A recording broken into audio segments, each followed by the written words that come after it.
Billy Napier has once again proven beyond the shadow of a doubt that he is incompetent at running a proper Power 4 program and getting the Florida Gators where they belong, and he should be fired expeditiously, if not sooner.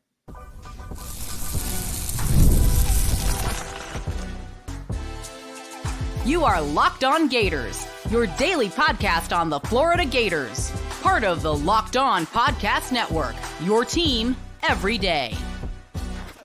Hello and welcome back to another episode of Locked On Gators, hosted by me, Brandon Olsen, where I have to talk about Billy Napier being incapable of doing this job properly and getting the job done. Okay? Follow me on Twitter on WNS_Brandon, written work with New York Giants on SI. Honestly, don't care about that right now. Fire Billy right now. Leave him in Knoxville. Simple. Leave his ass in Knoxville. It's as simple as that. He should no longer be the head coach of the Florida Gators because guess what? He doesn't deserve it and he's not capable of doing it. Okay? We talk about a game where you go, oh, every inch matters, every yard matters, everything matters, right? And then we watch this guy, who, by the way, is getting paid $7.3 million to suck. That's what they're doing. That's what they're doing. First, fire Billy Napier. Second, if anybody from the administration watches this, if anybody in the UAA watches this, and if any boosters watch this that don't think that Billy Napier should be fired, I want you to come in real close and listen to me. Listen to me while I talk real nice to you. You're an idiot, okay? It is beyond a question now about whether or not Billy Napier is capable of doing this. You look at this game, you watch this game and tell me that this is a guy that should be coaching this program. You watch this game and tell me, yeah, this guy's capable of doing this. Yeah, this guy's... Do we have to go back through this? Just talk about some of the drive-by-drive stuff, okay? Some of the drive-by-drive stuff. I see the chat popping off. I love every single one of you, regardless of how you feel about it. It's like, I love you, right? Regardless of politics, it's like, I love you, right? But here's the thing. Let's talk about the 4th and 1 with DJ Lagway, because that's kind of where things went downhill. 4th and 1 with DJ Lagway, and you have Trey Wilson come across in motion. And you hand it to him, which, by the way, that's the time you give him the ball. That's when you decide to do it. 4th and 1 with a 240-pound quarterback in the backfield, and that's when you run the sweep. What the hell is wrong with you? Like, honestly, and look, I try to not be too harsh about things. I try to not be too rude, too disrespectful, any of that. But like, bro, you are not good enough to do this job. And the administrators that keep you here are not good enough to do their jobs. It's as plain and simple as that. 4th and 1, 240-pound quarterback, you do the sweep. When you could have been running the sweep before. And we've talked about this so many times. Defenses don't respect this sweep. Defenses don't respect the reverse to the receiver. They don't respect it because they don't have to. You don't make them respect it. You don't. Like that 4th and 1 handoff to Trey Wilson. I have nothing against Trey. I do have something against you doing the stupid thing. 240 pounds, run the damn football with him. And then what do you do when you get in the goal line? Graham Mertz is who you run the QB sneak with. I can't get over how moronic this entire game was. Florida should be... Someone said you picked Florida to lose. No, I didn't. I literally picked Florida to win this game. I literally said Florida was going to win this game. So you're an idiot. That's Billy. Here we go. You picked Florida to lose. STFU. This is Billy Napier's burner account, by the way. It has to be. It has to be. If we're saying things this stupid, it has to be. That's what I'm saying there. But you left points on the board throughout. Repeatedly, you left points on the board, okay? The 4th and 1, I have no problem going for it on 4th and 1. I do have a problem when you have DJ Lagway. You hand it off to Trey Wilson there. Again, not a knock on Trey. Not a knock on Trey at all. It's just the stupid call, okay? Just go get the yards that you need, and then you can hand it off to Trey all you want. No one's going to complain if you do it any other time but a 4th and 1 when you have Lagway in the field. No one else is going to complain about that, okay? No one's going to complain about it. And then you get Graham Mertz, who I'm not going to disrespect anything about him. We'll talk about his injury in a second. I'm not going to disrespect his legs. He made some plays with his legs. But he's the guy that you go, you know what? Now we're going to run the sneak. What is that line from The Office where Michael Scott's like, of all the idiots and all the morons in the stupidest town, like that kind of line. I feel like that's what we were doing here, because what was that? And here's the reason of why I said this to the Locked On Gators insiders, which links in the description below if you want to know that. I said this in every Twitter group I'm in. I said this in the Discord. I didn't care if Florida won or lost this game. Okay? I didn't care. Because you know what happened in this game? The defense played great. Okay? The defense played great. They did. Special teams played great outside of the 12-man on the field penalty. You know what unit sucked today? You know what unit sucked? The one that had a $7.3 million guy calling the plays. That's the unit that sucked. Okay. Like that's where we're at. That's where we're at. That's the unit that sucked. I also will say this. I understand having DJ Lagway out there. I respect having DJ Lagway out there. I hated some of the play call. You don't need to go an empty backfield. I hate empty backfield sets. I hate it. I hate empty backfield when no one's up against the line of scrimmage either. Don't have a tight end in the line to pass block. Don't have a running back in the backfield to pass block. It's just, hey, these are the 5 guys that are blocking. No one else is even potentially blocking. These are the 5. Hate it. I hate empty backfield sets. I do. Maybe that's something with just me or personal preference. I hate it. I think it leaves you far too vulnerable as an offense. And Billy chooses to do, and it's like, oh yeah, it's 3rd and 13. I wonder what we're going to do. What are we doing here? What are we doing? It's embarrassing. And then as far as the overtime calls go, the first play, I have no problem with taking a shot into the end zone, throwing it to DK. No problem with that. That play, DK needs to try to make a play. Because before the ball even got to them, DK was like, where's the call? You've got to go try to make a play, or otherwise they're not going to give you the call. If you don't get up there and try to make a play, they're not going to give you a call, okay? So there's that. The screenplay. A couple of things about it. One, you should be left in Knoxville for calling a screen there. You should. You should be left in Knoxville for calling a screen there. Screens are not the safe play. I know that a lot of people go, oh, it's the safe play because it's an easy completion. It's an easy completion because you're 4 or 5 yards behind the line of scrimmage, and then you get blown up and you lose yardage there, right? On that play, I will say this. After the screen, Brandon Crenshaw-Dixon, so the 2 guys that leaked out, the 2 offensive linemen that leaked out, right guard, Damian George, right tackle, Brandon Crenshaw-Dixon, okay? After the screen, Brandon Crenshaw-Dixon pointed at Damian George, it looked like. It looked like he pointed right at Damian George. And I think the confusion is, I think Damian George was like, I'll pass off this guy to Brandon Crenshaw-Dixon, and then I'll go downfield and lead block.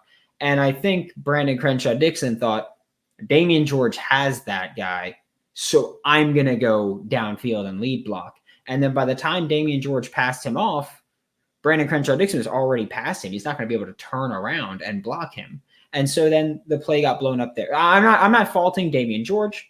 I'm not faulting Brandon Crenshaw-Dixon. I don't know what happened on the play. I'm saying from what I saw, that's what it looked like. Like that's what it looked like happened there. I know someone mentioned the Trey Smack missed field goal. Look, I am very hard pressed to fault a college kicker for missing 48-yard field goal. That's just not a realistic thing to go, oh, that's a gimme. You should have made it. However, Trey Smack made what? 42-yarder earlier? 43-yarder earlier? Interesting. Ended up being 47 after Jaden Ball lost 5 yards on that screen. So, yeah, I'm not questioning if it was a screen. I'm questioning what the confusion was on it, what happened on that play itself. I just hate the screen call in general. But you missed that after you lost 5 yards there. Make up a field goal if you don't call the screen. It's just horrible coaching. And I say that because I've been very critical of a lot of players throughout my time hosting this show for the past, this is my 4th season hosting the show. I've been critical of a lot of players. Those players played their asses off this game. They did. A lot of those players balled the hell out. Okay? They did. Plain and simple. They balled out. Florida scored a touchdown, gave up a touchdown, threw a pick on the first play, which was bad pick by DJ Lagway.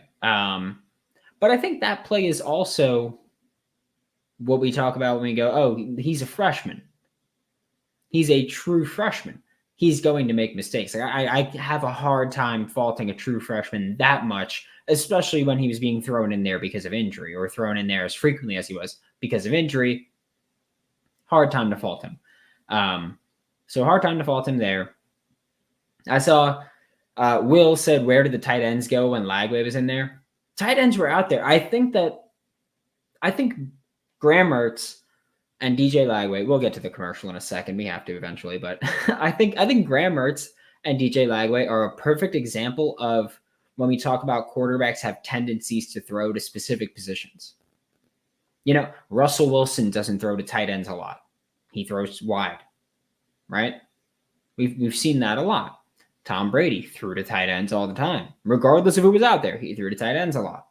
Graham Mertz throws to tight ends a lot and running backs a lot. DJ Lagway is looking for receivers. And part of that is simply DJ Lagway is looking downfield more. DJ Lagway is looking downfield more. Receivers are downfield more. But, man, this is just pathetic. Pathetic. Yes, yeah, they were open. But, again, DJ Lagway is going to – that's the trade-off you get. We can't go, oh, he's so dynamic. He throws the ball downfield and makes all these big plays. And then go, take the safe play. That's just not going to happen. That's what you get with a gunslinger, Hayden Hansen all day, is what I'm saying. But that's what you get with a gunslinger. And that's okay. Like I have no problem with tendencies. I respect the tendencies. I respect the players are going to do what they're comfortable doing. But yeah, man, just leave Billy in Knoxville. It's close to where he grew up. Like just leave him there. He'll be happy. He'll be fine. He'll get a nice $20-something million check. He'll be good. Leave him there. Leave him, please. Anybody in the chat, we will be getting to you for the second half of this live show, which, by the way, still fire Billy Napier. I want to make that abundantly clear. If you haven't been here, we started this show with about 90 people. We're up at 360 right now watching. It's still fire Billy Napier. It was fire Billy Napier after the Miami game, which, again, I said, I'll give him till year 3, and that'll be my true indicator. I don't think in year 3 you can tell if a guy will win you a championship. I do think in year 3 you can tell that a guy will not win you a championship. And I think that's what we know about Billy. It took the Miami game for me. I saw the Miami game. I said, you can't get these boys ready to play each and every week, especially week 1 against a rival. You can't be a national championship winning coach. So, Chad, we will get to you in the second half of this Locked On Gators live show next on Locked On Gators. ZBiotics pre-alcohol probiotic drink is the world's first genetically engineered probiotic. It was invented by PhD scientists to tackle rough mornings after drinking. Here's how it works. I used it last night. I feel great today. I felt great today. Then Billy Napier decided to ruin my entire weekend. When you drink, alcohol gets converted into a toxic byproduct in the gut. It's this byproduct, not dehydration, that's to blame for your rough next day. So pre-alcohol produces an enzyme to break this byproduct down. Just remember to make ZBiotics your first drink of the night. Drink responsibly, and you'll feel your best tomorrow. Again, you drink it first, then you drink responsibly, and you drink some water, and then you can wake up feeling fine. I'm an apple picking this morning. Go to zbiotics.com/lockedoncollege to learn more and get 15% off your first order when you use Locked On College at checkout. ZBiotics is backed with 100% money back guaranteed. So if you're unsatisfied for any reason, you shouldn't be. They'll refund your money, no questions asked. Remember to head to zbiotics.com/lockedoncollege and use code lockedoncollege at checkout for 15% off. With Robinhood Gold, you don't need a silver spoon to eat up the financial favors of the 1%. Robinhood Gold allows others to get the rates and perks usually reserved for the high society. Now, the resourceful individual with Robinhood Gold can earn the very liberal rate of 4.5% APY on uninvested cash, receive unlimited 1% deposit bonuses, and be rewarded with a handsome 3% retirement boost on IRA accounts. Robinhood Gold provides the privileges of a high net worth for any net worth, and these generous benefits are now available for only $5 per month. This new gold standard is here with Robinhood Gold. Sign up at Robinhood Gold or Robinhood.com/gold. Terms apply. For product-specific disclosures, visit Robinhood.com/gold. Investing involves risks. Rates may change. Gold membership is offered by Robinhood Gold LLC. Thanks for making Locked On Gators your first listen of the day every day. Damn, y'all put 40 messages in the chat during that time, including we got a super chat from Jeff Doherty that said Simple Jack could have called a better end of the first half / second half. Really the entire game. Look, I've been very critical of a lot of these coaches. I've been very critical of a lot of the things that have gone on at this program over time. However, you simply have here's the thing. I'm not saying Billy Napier's a bad person. I'm just saying he's not a good enough coach for the University of Florida. He should be gone. It's as simple as that. I see people in the chat, Q asking for a petition, Andre saying start the GoFundMe. Here's the thing. We were told weeks ago, the Florida Gators boosters are gathering the $26 million to pay for Billy Napier's buyout. What's the update on that? I'm just curious what the update is on that. Because if you've got the money, then he should be gone. So the way I see it, there's two possibilities. Because again, if you have the money, he should be gone. So I have two possibilities here. One, you don't actually have the money.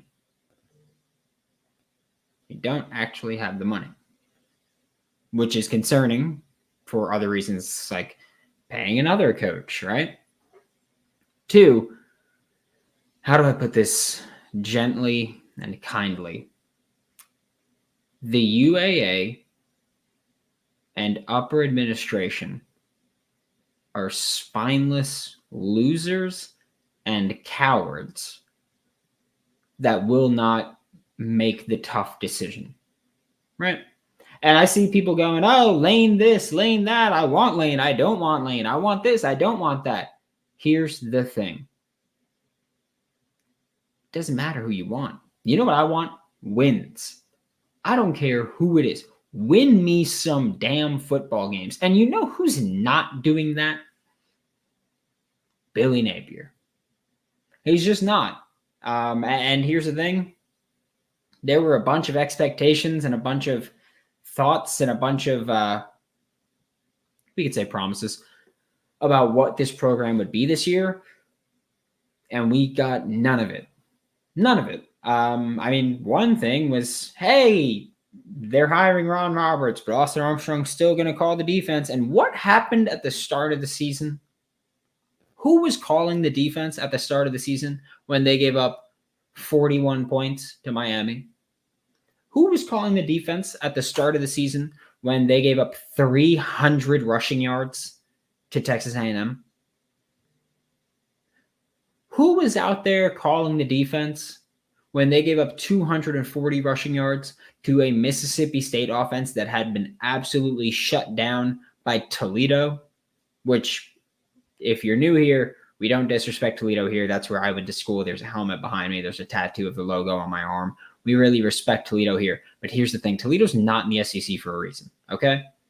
And the Florida Gators have a coach and a coaching staff that didn't dominate an SEC school the same way that Toledo did. It's embarrassing. It's as simple as that. It's embarrassing right now. This is a team and a program and a coach that just, they don't work together. You know why? Because the team, they're ready to play. Again, I truly commend Billy Napier's ability to be a salesman. Okay? I truly commend Billy Napier's ability to be a salesman. Because despite so many fans calling plays, or so many fans calling for Billy's job,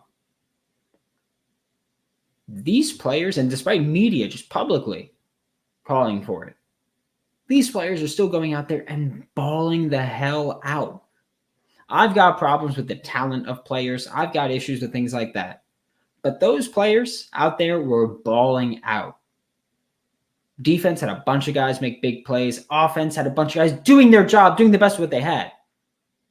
Okay? And someone, I see you, Will. Your Ron Roberts is calling plays. Here's the thing. One, I loved Ron Roberts as a non-play calling DC to come in and help Austin Armstrong get settled in at the big level, not as a defensive play caller.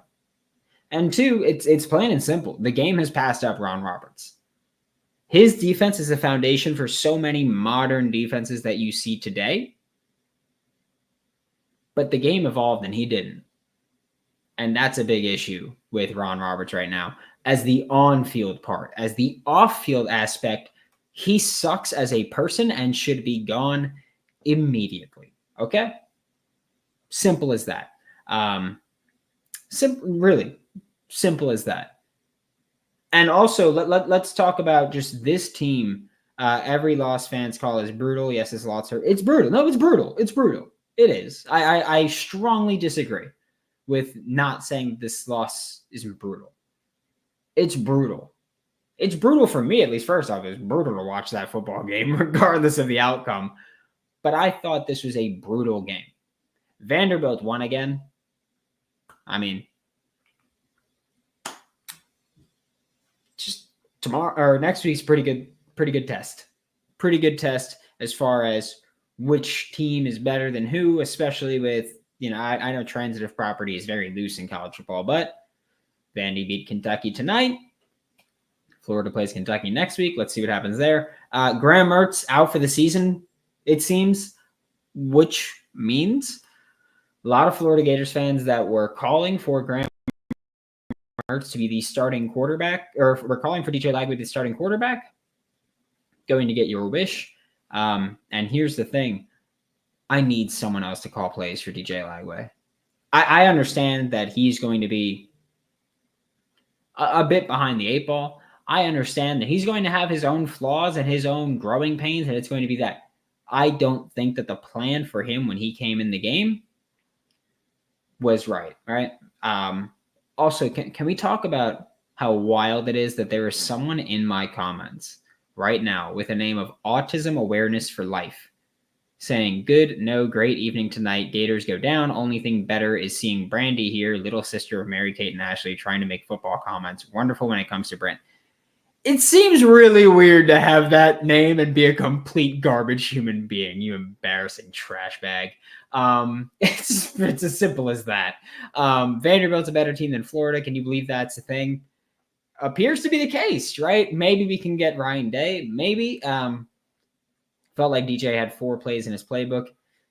Yeah, it definitely. They called that sweep again.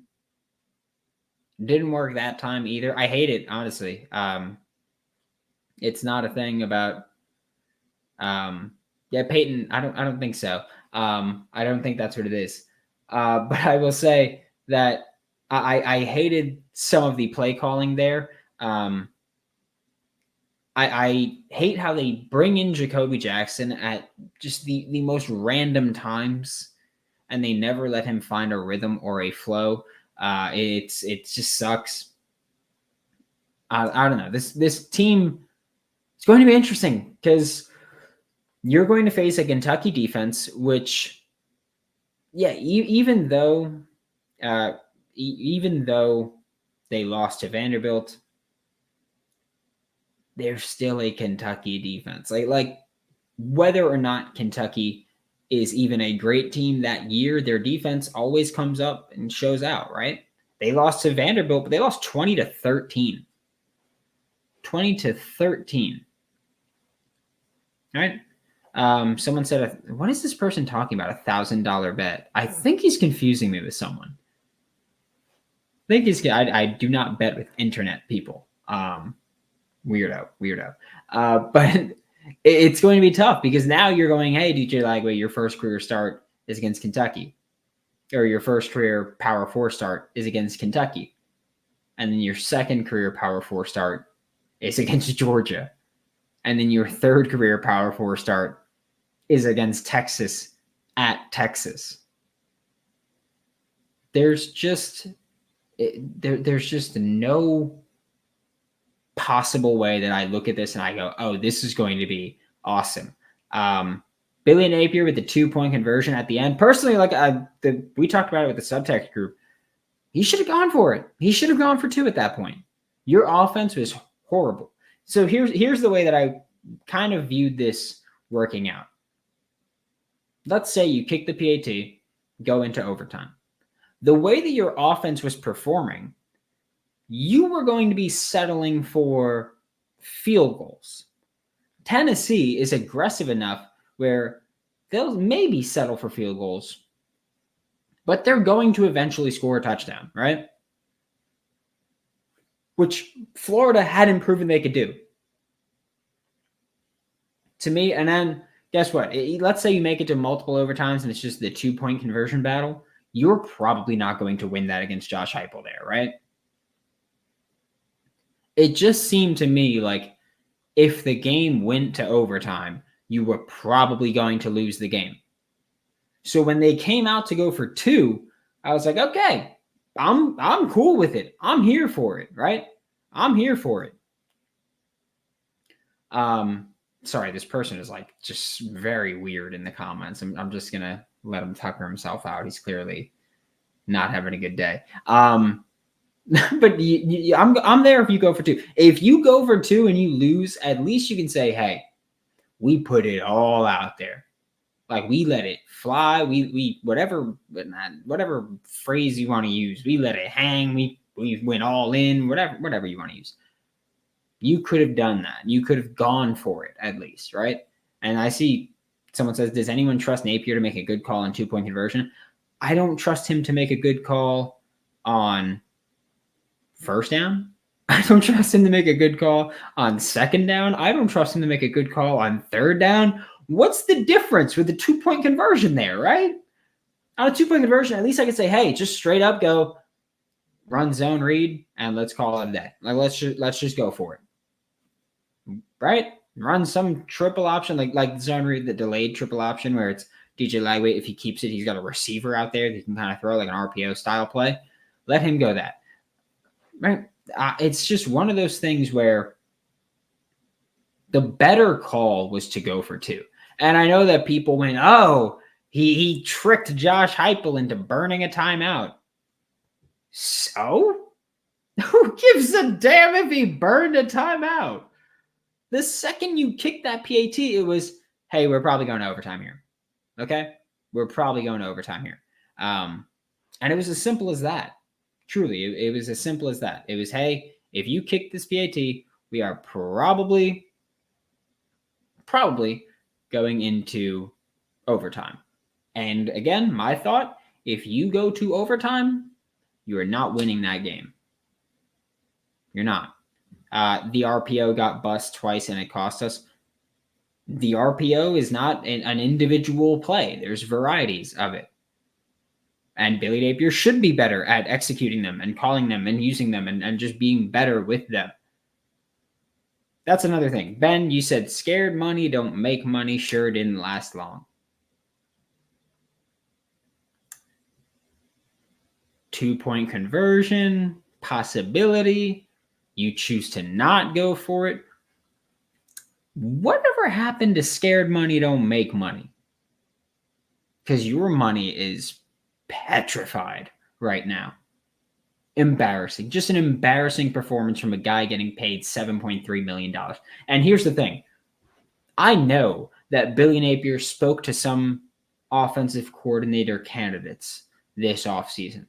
And I know that the decision was ultimately to not bring in an external offensive coordinator so that Billy can continue to call plays. And I know that was a dumb decision. Okay? I can see that clearly. You were not capable of doing this. And yet here you are. I said last year, I don't think it's the scheme that's bad. I don't. 12 personnel, wide zone style run, the condensed sets, I know a lot of people hate. It's not the scheme that's bad. It's your play caller. That's the big difference.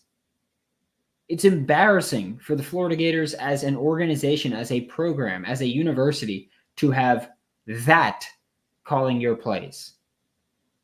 And I know that there's people in the comments, I see you going, oh, he's hating on Billy. He hates Billy. Here's the thing. I don't hate Billy. I really don't.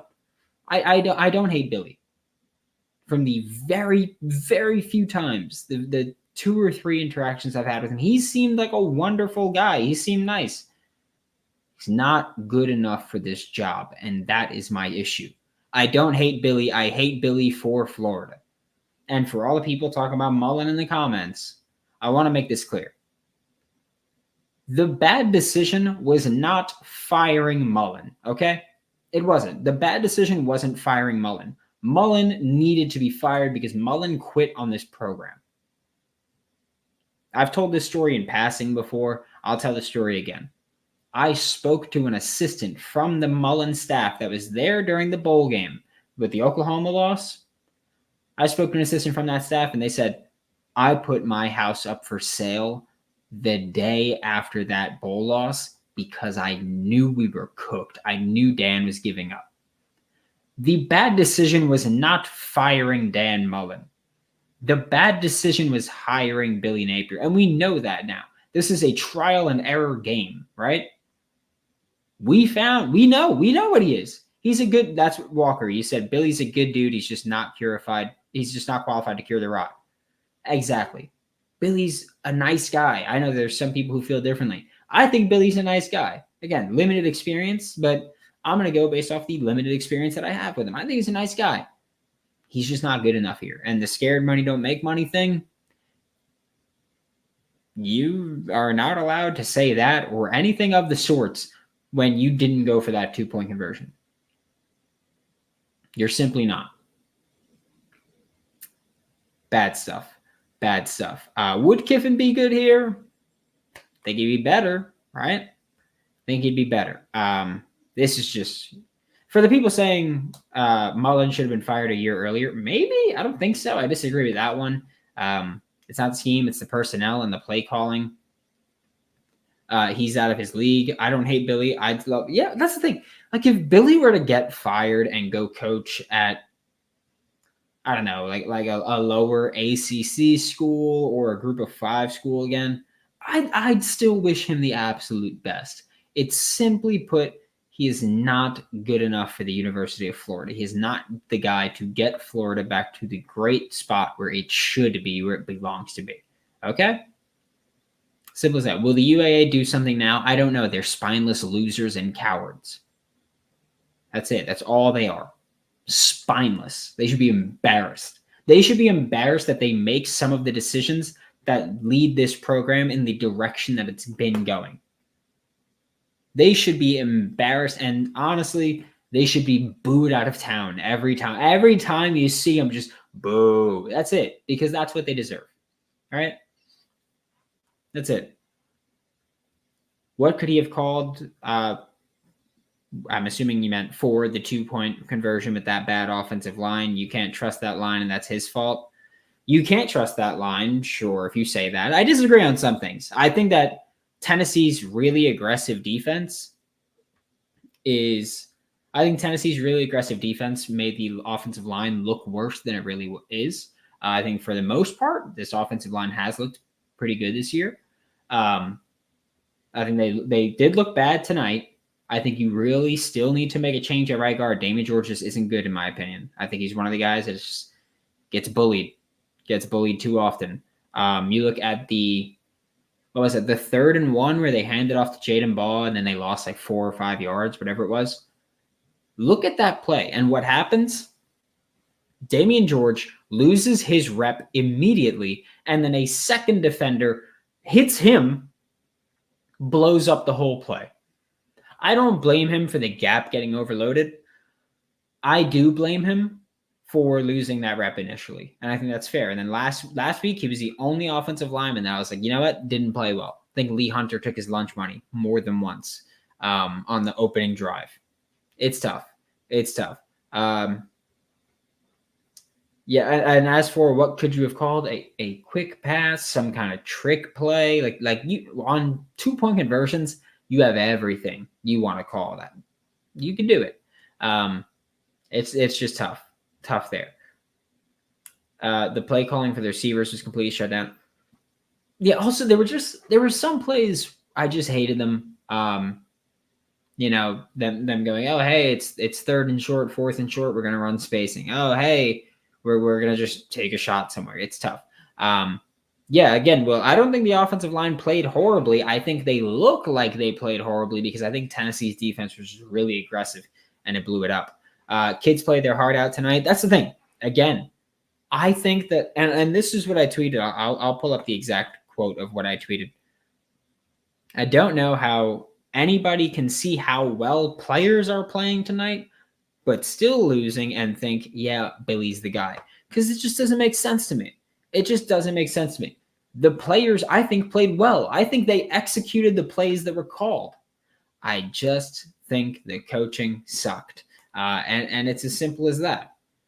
Mudkip, me too, buddy. Me too. I think this team is going to be pretty good this year.